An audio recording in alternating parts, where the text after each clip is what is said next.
as I let everyone know at the beginning of our shows, we did not choose the music for that count. It's directly from Restream, but it just always sets the mood and sets the tone. Welcome back to another episode of the Virtual Sessions presented by the DJ Sessions. I'm your host, Darren, and I'm live in the virtual studios in Seattle, Washington, with none other than MJ Cole coming in all the way from London today. MJ, how's it going? I'm good. How are you? I am great. Well, it looks like you're not in a virtual studio. You're actually in a real studio. Yeah, I'm in And a real studio in London, England. Yeah. and I mean, those toys, I saw a picture of you. The latest one, I think it was from when you did the interview with Scuba. Oh, yeah. And it was a picture of you in your studio. Like, oh, those are a lot of toys. You got a lot of toys in there, a lot of fun stuff to play with. Yeah, that's what I do, man. And I want to say thank you so much for coming on the show and rebroadcasting this on your Twitch channel. It's a new feature that we have here on Restream. We can actually let our guests share it on their channels, whether it be Facebook, YouTube, Twitch, wherever they want to send it to.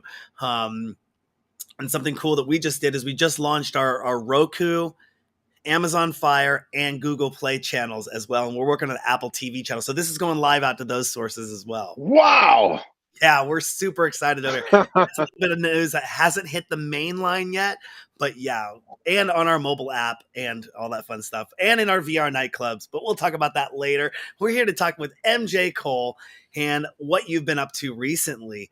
I gotta say, I was listening to the song You Got Me before the show, just doing my notes and listening like I do when I do research on artists. I love it. I love it so much, but I want to know how the remix competition has been going.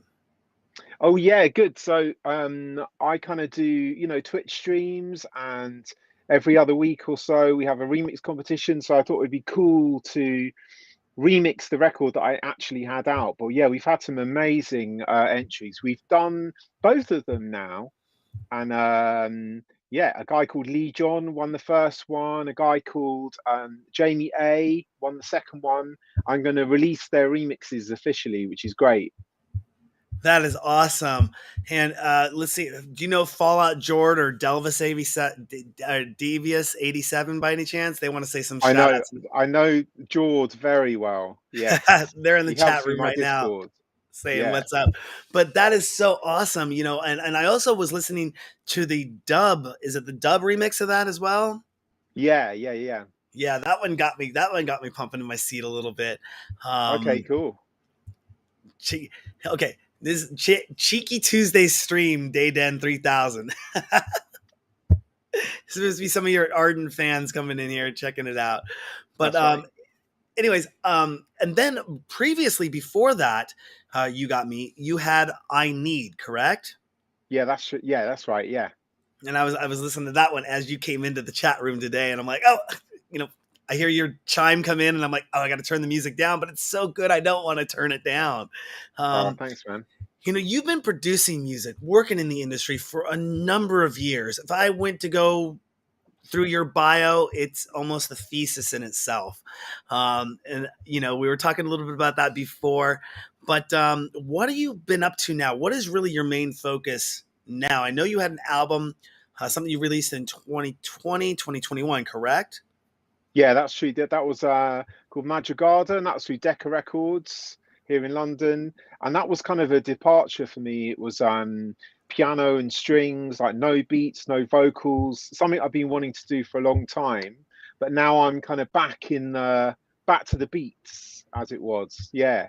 So I'm kind of like making some more kind of commercial records, garagey records, working with some great features. So yeah, I'm excited about doing another album, but in the more traditional MJ field. And for our DJ Sessions fans that don't know anything about you whatsoever, what would you say? What if you could describe your music in 3 words? How would you describe it? Musical, great, deep. Musical, great, deep. All right. And you were classically trained. You went to school for music, correct? Yeah, that's true. I kind of went. I got a music scholarship to school, and then I used to go to Royal College of Music when I was at school on Saturdays, and then I did a music degree after that. Yeah. And do you feel that DJs should learn more about music theory, or does that matter when it comes to dance music?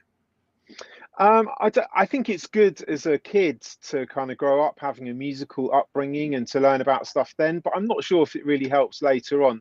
I mean, I've kind of said this before. I quite often try and forget about all the theory that I've learned, and really, I think to me, music is about it's about your soul. It's about communicating, and so it's about hands and ears and your mind, basically. So, yeah, it's impossible for me to say because I kind of learned a lot of stuff. I didn't necessarily do that well at music theory, but I think it definitely, helped me making music. And being obviously, we can take a look over your shoulders there, and I'd ask the question sometimes: Are you a hardware or software producer? I take it you're both.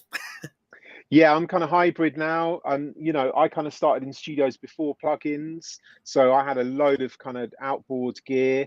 But now I'm mostly in the box, really. The front end, like the recording end, I've got loads of nice stuff down here. And I've got stuff that I use on the mastering chain as well. But I'd say I'm like 80% in the box now. And what could we expect? I mean, you're working on some stuff. What can we expect coming forward over the next 5 years from MJ Cole? Ah, well, I think there's gonna be an MJ Cole album that I'm working on at the moment, and then I'd love to do something else along the lines of Madrugada. And then I'm obviously producing for other people the whole time as well, so that's another kind of main part. So I think in the next 5 years you'll see an MJ Cole album, and then some more piano-y, stringsy stuff, and some productions for other people. And where's been the weirdest moment you've ever heard one of your own tracks play? Ooh. That's a good question. Trying to think. I was trying to think if I heard one like it. Oh no, I've heard one at a funeral before. Oh no. Was it Yeah, like a party funeral, or was it like a somber music intro to the DJ sessions church it was. song funeral? It was. No, it was a happy time. But yeah, it was one of my sort of piano pieces that was played. Yeah. And when you're performing, do you ever get nervous anymore before you perform when you get out there? What in terms of DJing, you mean? DJ, yeah. Is it just something Yeah, now? sure. Yeah, always. I think it's good to have a natural bit of nerves going on. I think there'd be something wrong if you didn't. Yeah, I mean, I've talked to a lot of DJs and like, no, I just get up there and do my thing now, and I don't know. Whenever I get up on stage, I'm always nervous. Even when I get in front of a camera on a live interview, I get a little nervous. But it's live, so anything goes. It's the show must go on. Yeah. Um, if you could go back, what you know now, take MJ Cole right now and go back 25 years in music history or forward 50 years in music future, which one would you pick and why? I definitely go forwards because the past has been done, and I've been kind of part of that. So yeah, I'm interested in the present and the future at all times. I think a great thing about music is, and I guess a lot of art as well. Once you've made the art, you kind of release it out to the world, and then you clear your mind, and then you're on to the next thing. So yeah, I'd love to see what's going on in 50 years. Do you know? I, I don't know. I know virtual reality is going to be something that's going to be looked at very heavily, and augmented reality. I think those are two things that I think people should pay attention to. Um, Yeah, yeah, yeah. Musically, I'm waiting to see something like the movie Virtuosity. I don't know if you remember that. It was a Denzel Washington and Russell Crowe film, 90s, and basically it was kind of a pre-Matrixy kind of film where they were in this virtual environment, this virtual world, but Russell Crowe was making music in this nightclub by putting his hands over top of different, like, almost, if you remember the Roland series. Do you ever play with Roland gear? Yeah, yeah, I have done. Yeah, yeah, Remember yeah. the they had the V series with the beams, the infrared beams you Oh could yeah, I kind had of a V control. synth, right? Yeah, I did Yeah, a demo song for that. They gave me one free. and it's, yeah, you kind of wave your hand over it theremin style, right? Yeah, exactly. And it was exactly, and that's what he was kind of doing in this nightclub in the movie. And that'd be interesting to see music creation in a virtual environment where the sound is manipulating the environment, but you're in a 3D environment, or taking augmented reality and being in a real world environment or a nightclub and watching when you're performing and the augmented reality experience is changing with the music. I think that's going to be like the next Yeah, thing. I I don't think think that. people have experimented with that already, but it's going to come to the fore a lot more in the future. But yeah, to actually be not tied to a mouse and a keyboard, Yeah, and actually to be able to manipulate stuff in the real world would be great. Yeah. I see in 5 years, I don't think we're going to have a screen on computers anymore.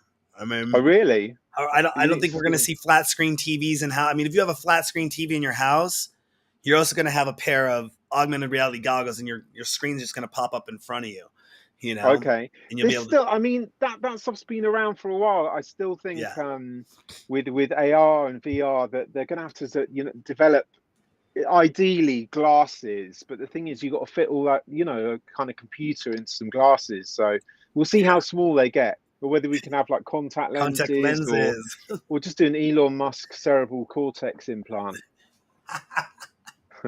I've heard about that. I heard about that. That's going to be a that'll be interesting. Um, Yeah. if what has been one of the best business decisions you've ever made in favor of your artist career? Ooh, good question. Um, I'm not sure about a business decision, but I'm glad I started my label. My label, Prolific Recordings, it was, and that's 892. That kind of feels like it was a really good move because it's been a place where I can just release whatever I want at any time I want. So for me as an artist, that's been a great outlet. And what's the most important thing that record labels should do for their artists? And are they doing a good job of that? Ooh. Um, yeah, I mean, I think labels should. It's difficult because labels, they're in a business, right? And they're there to make money. And I think it's a shame that there's a quick turnaround on labels these days. I think, in the past, they used to invest in artists a lot more and kind of follow them throughout their career. And if they had a dodgy album or singles, they just continue on. But it seems like now in the record industry, if you have a flop, you're out. So I'd like to see some more ongoing support. Yeah, and how important has social media become for an artist? And following up with that question, how important is social media to you? Yeah, I mean, it's obviously completely part of everything that's there now. It didn't used to be like that, but I think it's nice that you can be in control and you can, have contact with people. Things for me like Twitch and Discord are especially great because there's just like a proper community there who's all tied together. I think socials are great as well. And for me, yeah, I use them when I'm releasing stuff. I think it's interesting to kind of see what people are up to. But yeah, the main thing for me is kind of Twitch and Discord, that kind of tighter community. I feel kind of into that, and it feels like a purposeful way to proceed. I think one of the things is, we were pushing our Twitch channel. Well, I shouldn't say pushing Twitch. We were pushing live streaming for so many years. And then a couple years ago, everybody in the world jumped on. And I used to have conversations with people about Twitch, and I'd say, "Oh, we do a live streaming DJ show. We're on Twitch." And that was like in 2018. Before that, we used to be on Ustream. And people would say, "Why would I ever want to watch a DJ on a computer? And number two, what's Twitch?" And now everyone knows what Twitch is, and everyone is comfortable watching DJs or watching musicians perform on Twitch. And I'm waiting to see when the next level of when we can start getting into a true pay-per-view model. I mean, we do have, the you have subscriptions you can do on Twitch. You have Patreon you can do. You have ways that people can sign up for this, but when people are actually really going out and doing shows and doing tours and saying, my show is going to be pay-per-viewed, or we're doing this show in virtual reality. Like I think it was Yeah. Travis Scott. They had 12 million people in Fortnite, Wow. watching that show. I mean, Mm. that's just huge numbers there. And I don't think that we'll get into what happened a couple years ago, because we all know what happened a couple years ago. But had that not happened and everyone jumped online, I mean, everyone was jumping online, and it became a household name. And after knocking on the doors for 10 years of telling people how awesome this technology is and how cool it is, finally people got it. And you mentioned Discord as well as the communities there. A lot of people used to ask, how do you get your viewers? How do you get your following up? And I wasn't ready to just tell them, oh, go to the Discord servers, go to the Reddit servers, go over there. There's communities within there that you can find people, like-minded people that are interested in what you're doing, and then Yeah, yeah, build yeah. a community with that. And like you mentioned, you have a Discord server. My one of our resident DJs the other day says, Darren, I try to follow you on the Discords, but now everyone has a Discord server. Yeah, that's true. There's a lot of channels now, right? Exactly. And so where do you follow along? And especially, it's not only the channels, it's different breakout rooms, or I mean, I guess you got your server. Please, Discord community, do not murder me for saying this the wrong way, but you have your Discord server, and then you have your different rooms inside of there, and you got people with like 60 different rooms for all different types of topics of conversation Yeah, and yeah, yeah. moderation, and people watch. I mean, it's its own kind of. It was. I remember the forums back. You probably remember this back when there were online forums before social media. You go in, Yeah. maybe you had to use dial up like I did and get into the BBS systems and post in a post in a forum Yeah. and wait for it and then come back, and that was kind of your social interaction. And it's morphed in that, but Discord is really giving control to that, and I like to see those kind of outlets. I think that's gonna make things move a lot further Yeah, and you're forward. totally right. There's so many areas that you have to kind of service these days. Like you're saying in Discord, there's millions of channels and there's different servers, and then you've got Twitch and YouTube and blah blah blah and all these different things. It would kind of be nice if everything was in one place, and I wonder if we'll see that in the future, like a more of a merging of these socials. So Yeah, that because as an artist, if you're releasing a record and you're doing it independently, there's a lot of stuff to cover. It's like a full-time job if you're releasing a record, really. yeah, and it's we were talking a little bit before the show that you had just moved over to Restream. We just started using Restream, which can kind of help aggregate that all together.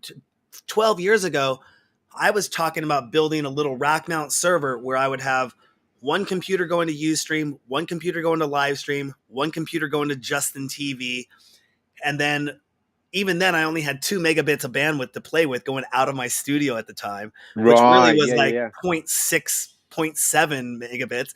Look at it now, I'm working on a gigabit Ethernet right now connection. I don't Yeah, know yeah, what you yeah. got where you're at, but Yeah, yeah, yeah. and right now our chat room, I think I can chat on Twitch, YouTube, Facebook, and Discord all on this live stream and have the multiple different chats coming in.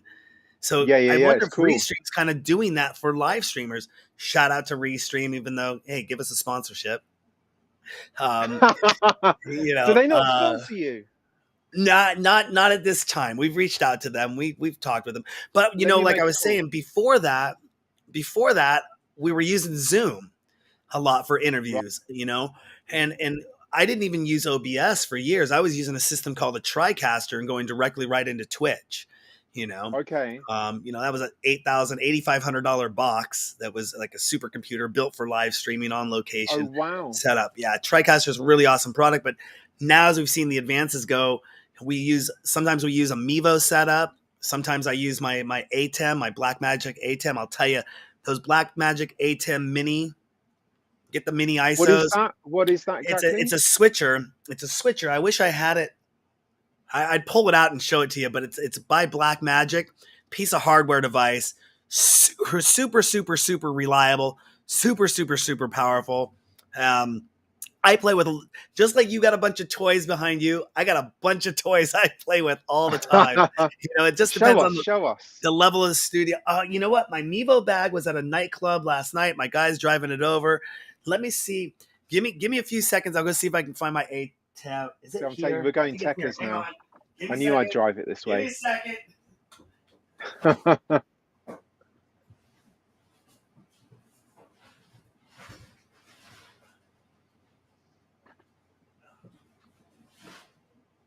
Okay, Here he comes. if we're gonna show off some toys, we're gonna show off some toys on what we do. But this board right here, green screen. There we It's go. like the biggest stream deck in the world. Yeah, basically, yeah. I got 8 camera inputs back here. It has macros built in. It's just a really, really rock solid device. Very, very.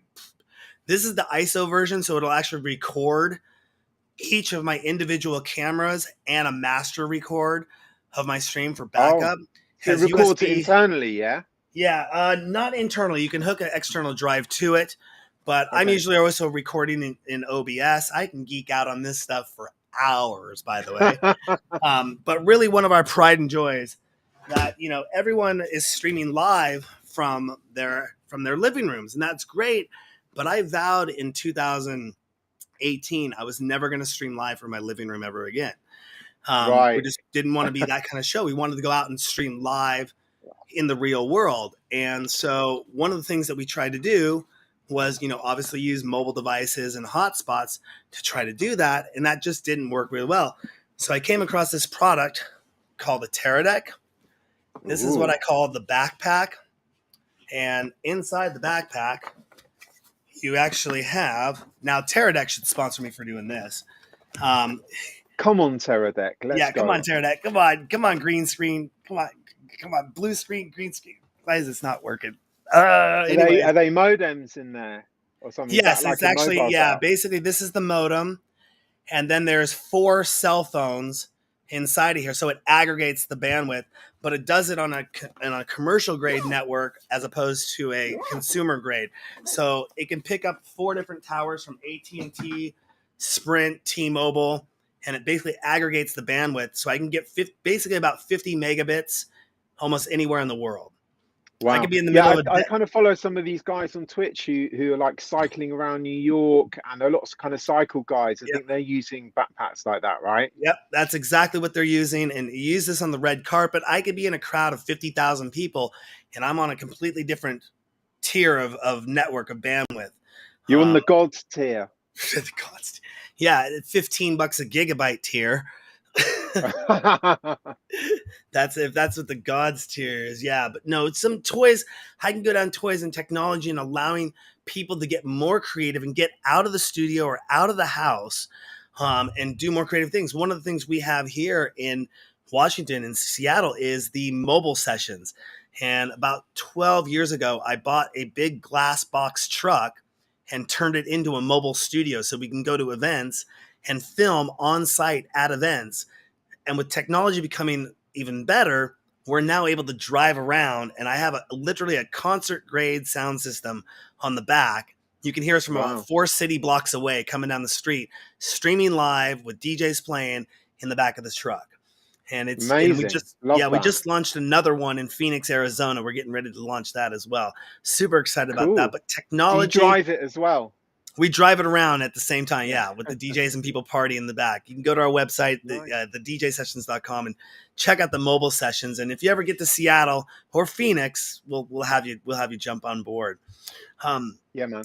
But speaking of technology, Beatport has become one of the most, like, I'm not saying this in a bad way, but they're very monopolistic in how they've been running the industry. And do you think that they're going to have another serious competitor in the next few years, or do you feel they can maintain that monopoly? I don't. It kind of feels like Beatport's the place you go to if you really want to download records, like dance records. I guess there's Tracksource as well. But yeah, if I need to find something to play out, that I think Beatport's like the first place I'm going to go. So yeah, I think all the other, obviously people at Apple Music there, people aren't really downloading that much from those guys anymore, but it feels like it's more of a record shop experience, a bit more if you want to get your hands on the real thing. If you want, because it's rare that people want to actually download stuff now. They might as well just stream it, right? But if you're DJing, you need that stuff. And they're I think it's out on the market now. You may have even got to test this out, or they've thrown one of them your ways. That now they have the decks where it accesses the cloud, so Oh you yeah, can I heard actually about download. that. Yeah, Yeah, you what? can just download Yeah, your yeah, tracks right yeah. from the cloud if you have an internet access, and say, "Oh, I don't need a flash drive anymore to show up with my deck, and there's internet here, and boop, I'm DJing from Yeah. the cloud now." I think I don't that's know how I interesting. feel about that. It sounds a little bit dodgy to me. Well, yeah. I mean, well, what happens if you don't have internet? And then it's the Yeah, age old you're back adage. to 7 inches. Yeah. I remember when people used to show up and they'd bring a flash drive, or they bring a flash drive, but then they'd bring their whole CD collection as their backup. Yeah, yeah, And that yeah, was like the yeah. new thing. And what I think it was the 900s. Was it the 900s were the first ones with the flash drive in it? 900 in the 2000s. Because I I had, don't, I don't remember. What USB? What USB yeah, USB stick? sticks. Yeah, with Right, USB access. Because I have a pair underneath my bed of some MK3 1000s. right. Some CDJs just sitting there collecting dust, and maybe we'll break them out for some old school show or something. I don't know.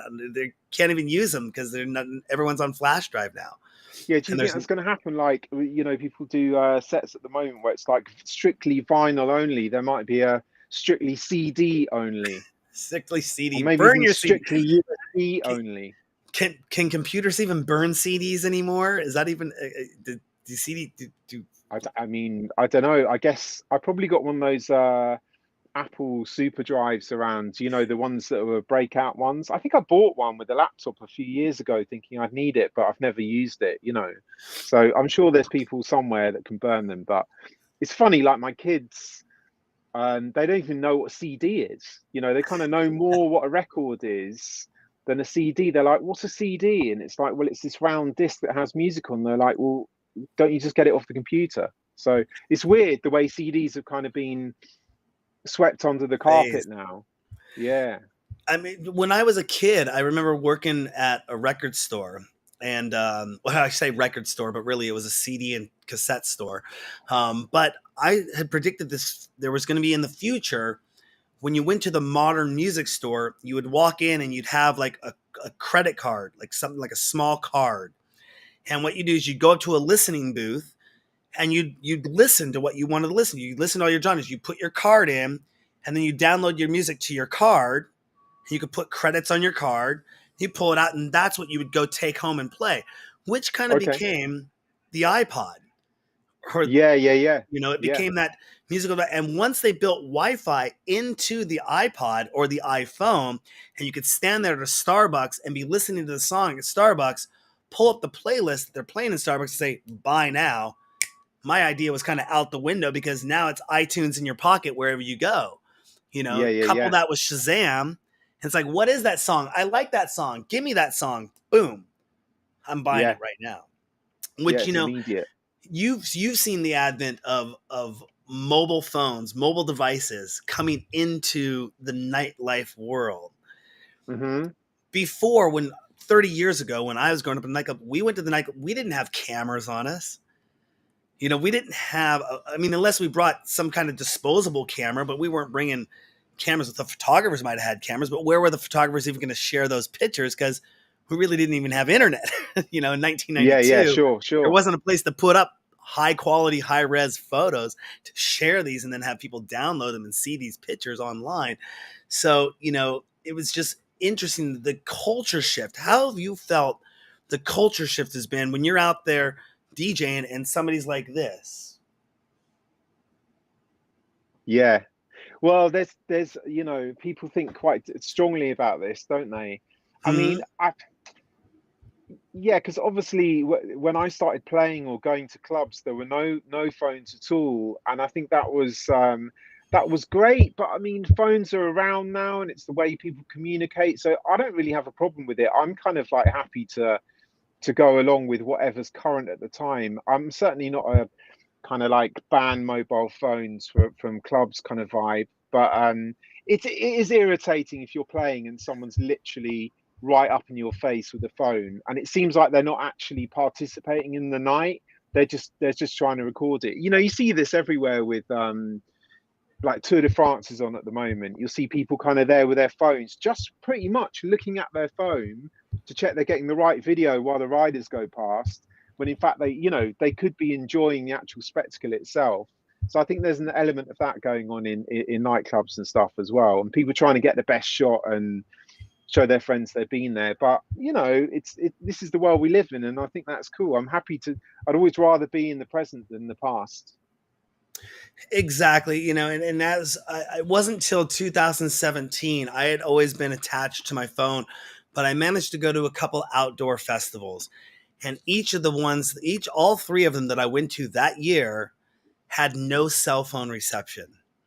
And Right. it was at these three events that I went to that I actually connected and was hanging out with some very wonderful people who became some of my best friends that I've had to date. And I think that we bonded quicker because we didn't have cell phones on us. I think I pulled Yeah, out sure. at one major festival. I think I pulled out my phone two or three times to maybe take a couple pictures, but that was it because there was no cell phone reception. And even Yeah. then I could have been recording the stage or recording what was going on, but because I was disconnected from the internet, it was like I couldn't put it on socials. So why take a picture at all?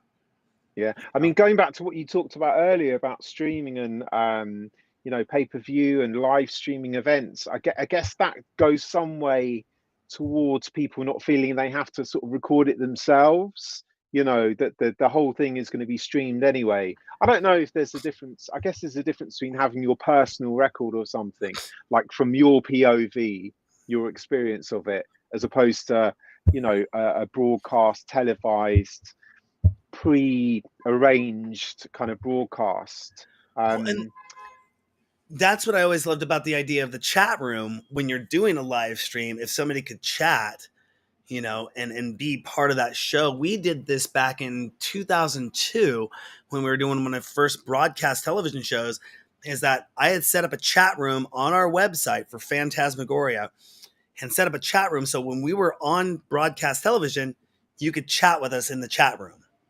Right. And that was the first time.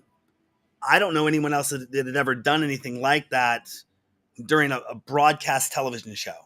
It sounds like you're ahead of your time, and you spent a lot of money and time trying to achieve things that would have been achievable in about 5 years' time, right?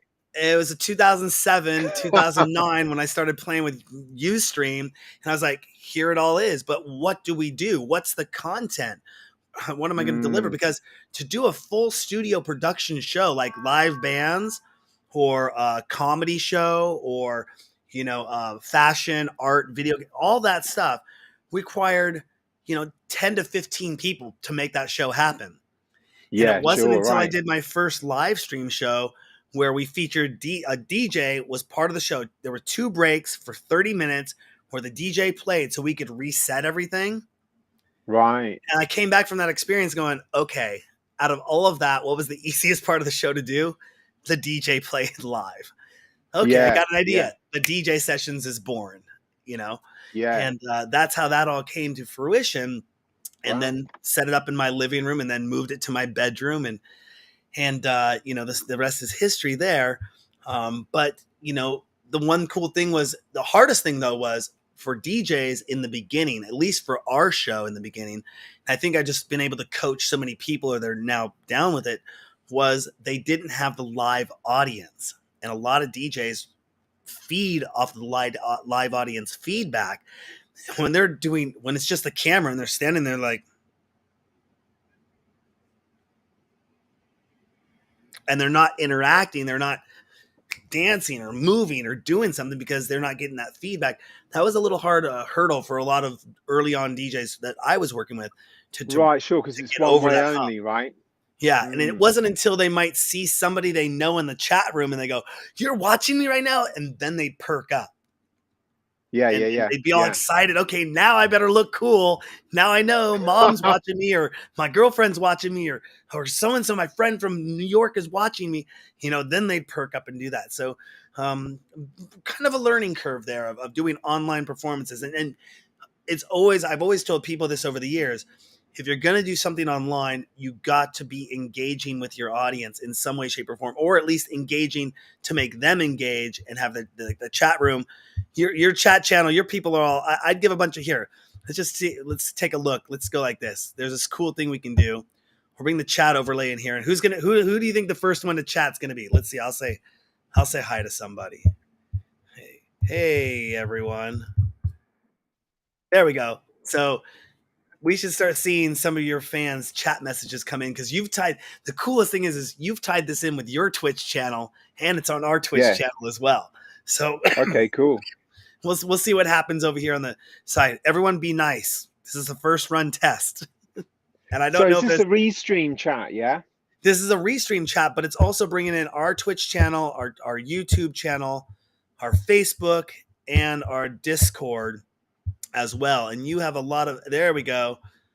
Yeah.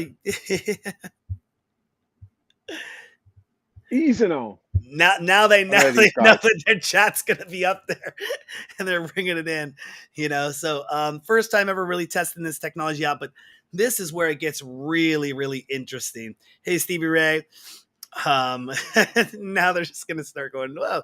But this audience participation, I think, is one of the key things that people can really use to help push their brand, push what they're doing, and do it from, like, you're in your studio location. Is this where you typically stream from? Yeah. This is the place where I do all my streams from, make all my music, do all my musical goods. Yeah. A question: do you ever record vocal samples of yourself for your productions? I have done, but I tend to steer away from the mic. I've done things where I provided the sort of energy fuel for harmonizer things like vowel sounds, but no, I'm not like I don't like to appear on my own records. Awesome.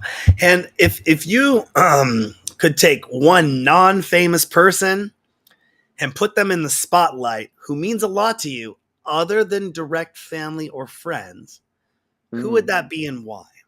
What famous person did you say? Non-famous. They're not famous yet. Somebody who's like right there, who I want to push. They're not my speed dial, and they're not my family. And what, someone with musical aspirations, you mean? Correct. Ooh. That's a good question. I'm looking around. I can't see anyone. My milkman. Your milkman? Yeah. Ted. Is that really his name? Yeah, Ted the milkman. Yeah. Ted the milkman. Yeah, he's got vibes.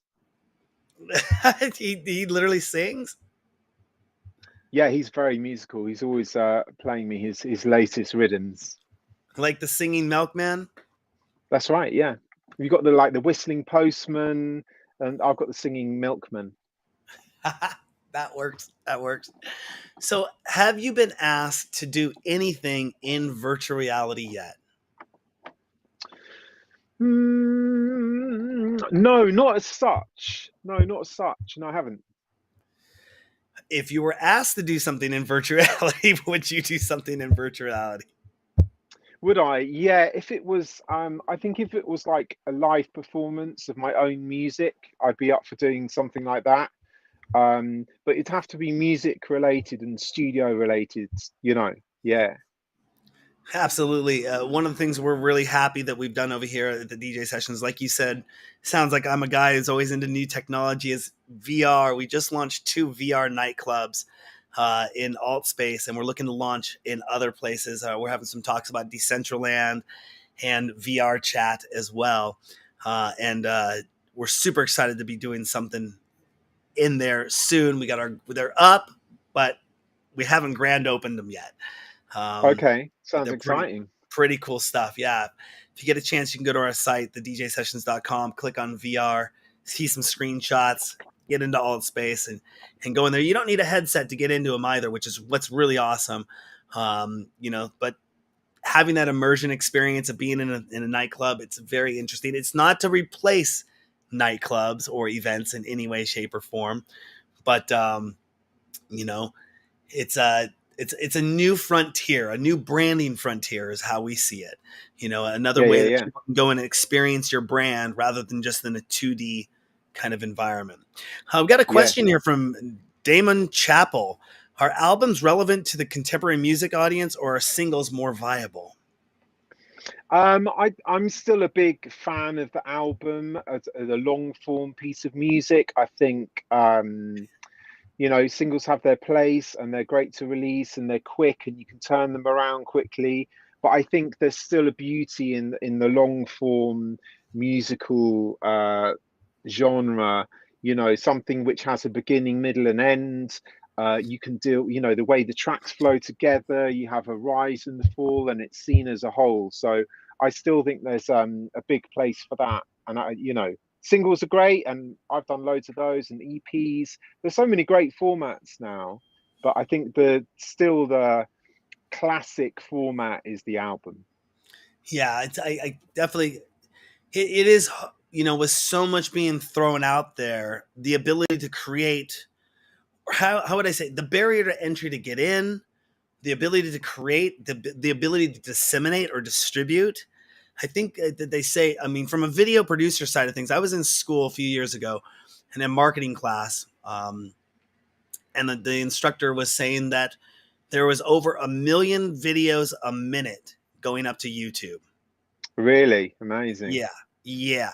So you can only think about, if there's platforms like SoundCloud, or Mixcloud, that people are throwing up these mixes or throwing up their tracks, or even, if they're now understanding how to get them released, or create their own label so they can get into Beatport or get up there, you know, Damon, Damon, Damon says, thank you, by the way, for answering that question. Nice one, Damon. But being able to have that at your fingertips, it wasn't like that 20 years ago. I mean, it Yeah, was still burning CDs, and what was your outlet? What was our digital outlet? There was no online outlet in a sense for music, and even before that, go back to the vinyl days of where when you had a track, when you had a record, what did record stores, did they release on Thursdays? There, it was Thursday the I think day. so. That sounds familiar. Yeah, yeah, Yeah, yeah. I remember when I was a kid growing up, it was always Thursdays was when the new music came out. Right, And right. Yeah, but we'd be in the store Wednesday night and we'd open up all the boxes and we'd get the CDs and get the music and go play it out of the street before it hit the streets, which was pretty awesome. wow. Go But on. I mean, Upfront but business. if there was only a 5,000 or 10,000 pressing of a record, that's all that existed in the world. And Yeah, nobody went and made an MP3 of that record to then burn to a CD or put to a flash drive. That was it. And if you weren't there to hear that song that night, you didn't get it. So, yeah, you know, yeah. and what is your take on NFTs? So yeah, I've kind of dabbled in NFTs. I'm excited about Web3. I think it's time to kind of move on, and I love the idea that I don't know, for me as an artist and a creator, it just seems like there's a magic kind of way to release art in a very personal way without any kind of middle people in the middle. And that really appeals to me. So yeah, I've dabbled with a few NFTs. I've got some um plans to do more in the future. But also I think NFTs become a bit of a dirty word. Like some people you mention NFT to, they're like, oh, you know. So I think the whole Web3 thing is early, but I'm really excited about that. I'm especially excited about smart contracts and the way that they're going to be able to help the music industry. It's my ideal to be able to make a song in my studio with some collaborators and to have it kind of caked into a smart contract, and then you kind of know that when that track's used anywhere, that you'll get remunerated for that. So that's kind of exciting. I think the smart contracts thing is good, but it seems like there's quite a few hurdles to go through, until we get there. But yeah, I'm 100% down with all that stuff. I'm interested to find out more about this smart contract, because on our side of the business in the video world, one of the toughest things for us to do is get the licensing, to songs, because people don't Yeah, understand that, you know I had I had lots of conversations about this in 2020 with people. My phone, my email, everything was ringing off the hook going, how come you're able to play music, Darren, and we're not able to play music? We're getting shut down on Facebook. We're getting shut down over here on Instagram. And I'm like, because you don't have your licensing. Read the terms and conditions, people. You don't own the licensing. You can't do this. Okay. Yeah, yeah, yeah. So, and they're like, Mm. well, why doesn't Twitch pay for it? Why doesn't Facebook pay for it? They got billions of dollars. I go, that's not how the industry works. There's negotiations for this, and this is Yeah, how yeah, it's all yeah. set up. And it'd be interesting to see if that through the NFT or Web 3.0 or what you say smart contract process, that maybe it could say, in this, we are granting synchronization. We are granting master Mm. use rights to people that can use it in this way, or for a percentage. It's going to be very interesting. I hope it opens the door to make it easier for people to use music, but the artist is still getting compensated for it. Yeah, sure. I mean, You know, that exists to an extent within program music, they call it here in the UK. You know, music that's made for that's there's a contract and a license granted immediately. So there's libraries of program music, library music they call it as well, right? So if you're doing a TV show, you mhm. know you can go to this library of music, Yeah, and the sync license is pre-done. It's yeah. normally like a 50-50 thing. So it does exist even in the old school way. So I'm sure that's going to happen. There's just a lot of corporations and people making money in the middle that don't want to give up their share. I think is what's going on. Yeah, and one of the biggest things that happened, I mean, this doesn't obviously affect you in the UK, but the EU, people don't know, in 2019, they removed the safe harbor uh, law. What's that? I don't know what that is. So, What's that? so with the DMCA, the Digital Millennium Copyright Act, they put in what's called a safe harbor, and this would protect companies like YouTube, Facebook, Twitch from not being sued because they can't monitor everything that goes online to their platform. With a million videos a Right. minute, there's no way to monitor it. Now, when you upload that video, they can run their algorithm through it and then Hmm. detect. But as it's going up there, what happened is if it was detected, or let's say it lived up there and they didn't detect it, Hmm. then a company could come in and theoretically could sue them. But with this safe harbor, they say no. If the company comes in and notifies them, then they remove it and they take it down. They're supposed to penalize the user, the end user, for putting it up there.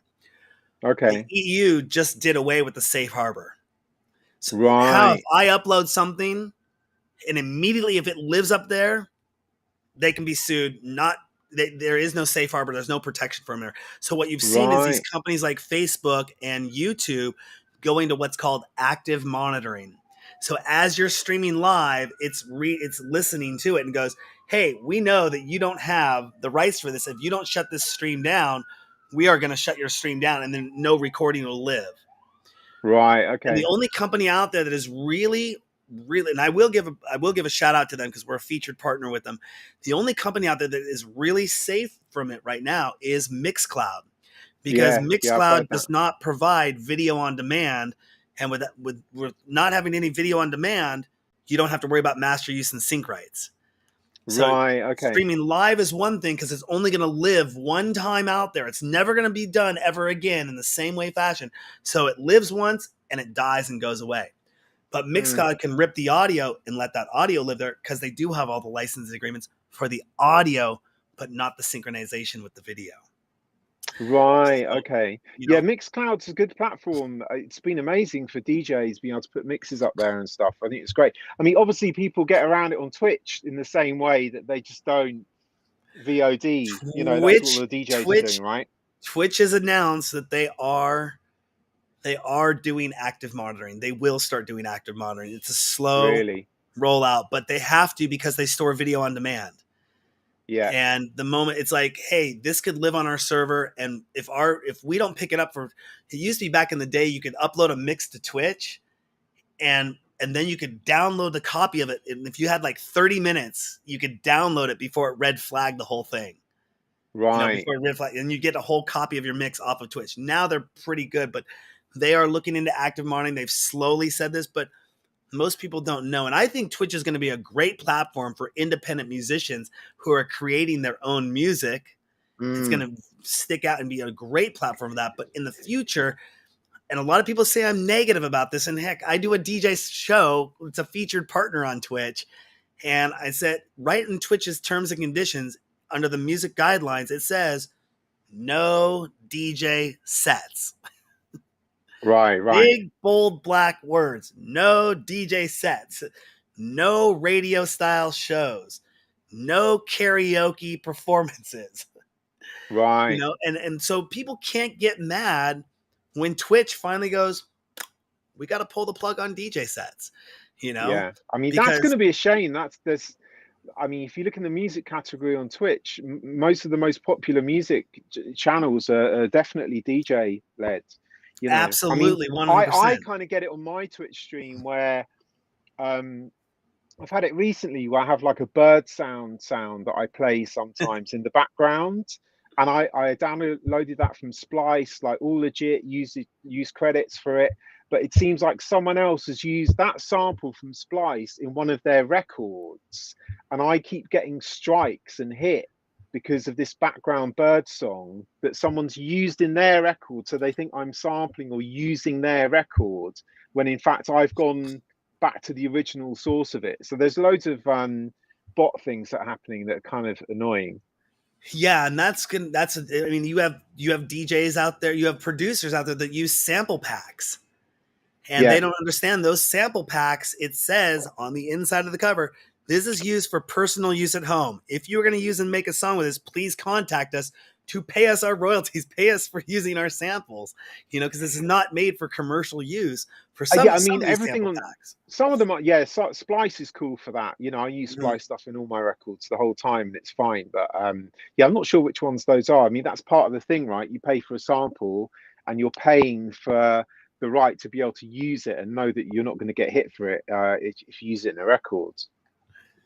Exactly. And that's, there's the misnomer out there that people think, oh, I bought this track off Beatport or I bought this track off iTunes. I already paid for it. The artist got their money. I should have the rights to play it in a show. It's like, no, Hmm. that's for personal home use, Right. Okay, I'm with you. Yeah, yeah, yeah. For downloads. Yeah. downloads and things like that. Even playing music out in nightclubs, the nightclub is supposed to have performance licenses for that music to be played and submit the Yeah. tracks Sure. so those artists can get their royalties, so they can get their pay saying those tracks are used. But I think that ASCAP said at one point, I think they take a sample of, I think it's like only about 500 shows around the world really determine what the artist payouts are going to be. Yeah. These are like major Yeah. concerts and festivals and all that really get submitted, because nightclubs don't have the time to have somebody sit there and listen and say, okay, submit me your track list. Let me go into ASCAP. Let me go into BMI. Let me go into CSAC, and say, these are the songs that played in our nightclub that night, every night I for mean, the 4 hours with the technology's music. now is there now for that. You know, basically, you just need a Shazam type thing, listening to all the records that are being played. I mean, on radio stations, they don't list everything they're playing. The IRC Yeah. codes just go straight down, and it's kind of logged. So obviously, when DJs are playing things, there's one-offs and specials and things that aren't released. But I think the majority of it should be possible, probably through audio recognition, Shazam style recognition. You know. I'm wondering if I would, as much as I would love to see something like that happen, but ASCAP has to back that. BMI has to back Right. that. See, they have to back that device that's going to come in and, like you said, be that Shazam device that's listening in the club and say, look, here it goes. Because there is a lot of lost opportunity out there, I think. And if you're Mm, going to register it, I think they'd have to lobby at some point, like here in Washington State, they'd have to lobby the bar, so the liquor control board, and they say, if you have or if you're going to play music in your establishment as part of your business license, you have to have this device. Just right. like It just just like sounds a very, seatbelt in very a long car. to me. Yeah, I mean, it's like, yeah, forget it. Like low hanging fruit. But Yeah. hey, when you're not entertaining others, what do you do to entertain yourself? Me, I like to ride bikes. I do a lot of cycling. Yeah, I cycle a lot. And what else do I like to do? I like flying remote control things quite a lot. Do you Yeah. own? What's your favorite flying toy right now? What do you got? I build kind of freestyle quads, so little kind of quadcopters that are FPV things. So yeah, I've got pretty much well into that recently. And then yeah, I've got a lot of bikes. I do, I've got bikes for every single surface. So kind of like off-road stuff, road bikes, track bikes, fold-up bike, all of that. So yeah, that's my kind of main outlet outside the studio, I'd say. I owned a Phantom 4 at one point. I loved it. It was Oh yeah. one of the best toys because I bought a little adapter that went into the bottom of the remote, so I could HDMI out of the remote and get it right into my switcher. So I could do, as I'm Oh streaming the DJs live, I could bring the drone footage in live into the stream. So everything was yeah, all that's synced up and the cool. party's going, and then it goes back to the DJ playing, and then the drones flying around again. I love that, and Yeah, I want to get. I've wanted to do that, but the ones that I build, even though I use the kind of Vista, Cadex Vista stuff, which is actually DJI stuff, but you can't, unless you're using the DJI controller, you can't get an HDMI out. There's kind of workarounds and stuff, but yeah, I haven't been able to do that yet. I'd like to do that. Yeah, it's I think drones add such a bigger element to the overall live production, especially when I'm out on location at a beach or at a rooftop party. It's we used to actually, when I shot in my apartment where this is my virtual studio, aka my corner apartment in downtown Seattle. We used to fly the drone out my windows and have it fly around my windows of my building while we had the DJ and the party going on inside my apartment, and bring that Cool. live into the show. Yeah, here's some cool Yeah. stuff. Drones, I think, are really, really awesome toys. But we could talk about technology and keep going on and on again. I know we're going to follow up with you and talk with you in the future. But for right now, is there anything else you want to let our DJ Sessions fans know about before we let you get going? I think just, yeah, hit me up, join my Discord server, follow me on Twitch. I'm everywhere all over the net on all the socials and stuff, and watch out for some new music coming your way soon. And what's the Instagram channel you got? MJ Cole. Just look for MJ Cole everywhere. Yeah. Just MJ Cole at Instagram? Yep. Like this right here? Technology. Yep. Should be. Yeah, man. Nice. Awesome. Well, thank you so much again for coming on the show. We really appreciate it. We'll look forward to having you on again. I'd love to give you a tour of those virtual nightclubs sometime as well. Yeah, man, definitely. It's been a pleasure. Thanks, man. MJ, you have a wonderful is it evening over there? It's probably like 7 Yeah, o'clock. evening. Yeah, it's 9 p.m. 9 p.m. over there. 9 p.m. Well, I'll let you get going. Thank you so much for coming on the DJ Sessions. Thanks, dude. Take care. You're welcome, MJ. And on See you that in a note, bit. don't forget Bye. to go to our website, thedjsessions.com. Find us on TikTok, Instagram, Twitter, Meta, wherever it's at, but go to thedjsessions.com. News, live interviews, contests, events, live streams, and more. And be able to find us on Roku, Amazon Fire, and Google Play, and Apple TV coming soon. This is Darren coming to you from the virtual studios in Seattle, Washington, with MJ Cole coming in from London on the virtual sessions. And remember, on the virtual sessions, on the DJ sessions, the virtual sessions, the music never stops.